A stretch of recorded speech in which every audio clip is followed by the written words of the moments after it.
जय छठी मैया। छठ की ढेर सारी शुभकामनाएं। हम माता बहनों के चरणों में नमन और वंदन करता हूं। माँ बहनें, मुझसे जो भी गलतियां होंगी मैं मृत्युंजय कुमार सदा आपका आभारी रहूंगा। ये छठ का त्योहार जैसे ही आता है तो मेरी माँ की बहुत याद आ जाती है और उस माँ के बारे में मैं कुछ कहानियां भी छुपी है, उन माँ के बारे में आज मैं कहानी को आप लोगों के सामने पेश करूंगा। साथियों, मुझे आशा है कि आप लोगों को बहुत मजा आएगा। तो चलिए मैं अपने जीवन में दिखाता हूँ। एक एक मेरे ये माँ बाप हैं, इनको देख लीजिए आप ओरिजिनल, जिनको मैंने फोटो को बहुत काफी दूर से मंगाया।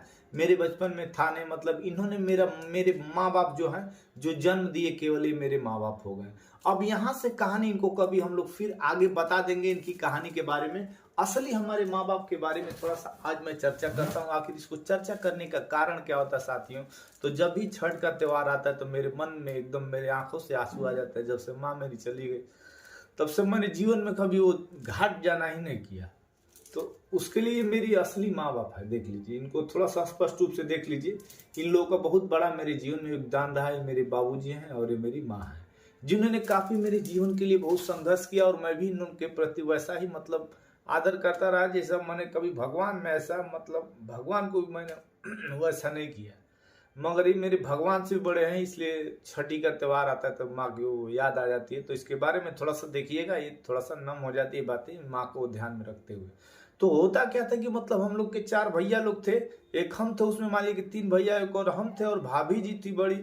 और इसमें क्या होता था कि सभी लोग क्या होता था कि तैयारी में, तो शाम के समय तो कोई दौरा उरा लेके चला जाता था। मुझे खास करके उखिए मिलता था और शाम के समय और सुबेरे के समय सुबह ही से उठ करके टॉट टॉट 3 बजे भोर से, बाबू उठ रहे, ए भैया उठाओ, ए उठाओ, अरे 10 गाड़ी वो में मिल जाता था।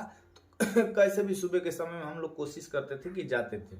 अब जाने के बाद क्या होता था कि उधर से कि अब पूजा उजा पाठ उठ जैसे हो जाता तब माँ कहती थी कि बाबू लेके जाता। हम वो कहेंगे रुको, हर साल का ये व्यवस्था है। तो हम वो क्या किए ना कि ओकर बाद से क्या किए, देख ले कि कौन कौन बढ़िया बढ़िया फल है तो उसको सजा करके अरियों में रख लेते थे। और माँ कहती थी कि वो पूजा हो गई, लेके जा।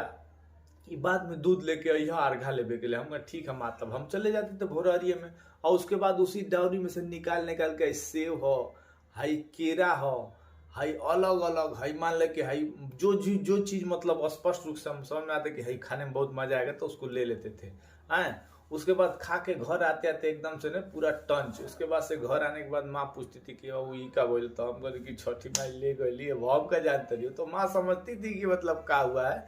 तो जीवन की कहानियां वैसे हमारे जीवन में बाबा भी जो थे उनका बहुत बड़ा योगदान रहा। लाठी से क लाठी मार करके भारत रत्न से सम्मानित किया, उसका कोई मतलब नहीं है। आज अगर जीवन में किसी को मार दिया जाएगा तो रूठ जाएगा, बोलेगा नहीं, मगर हमने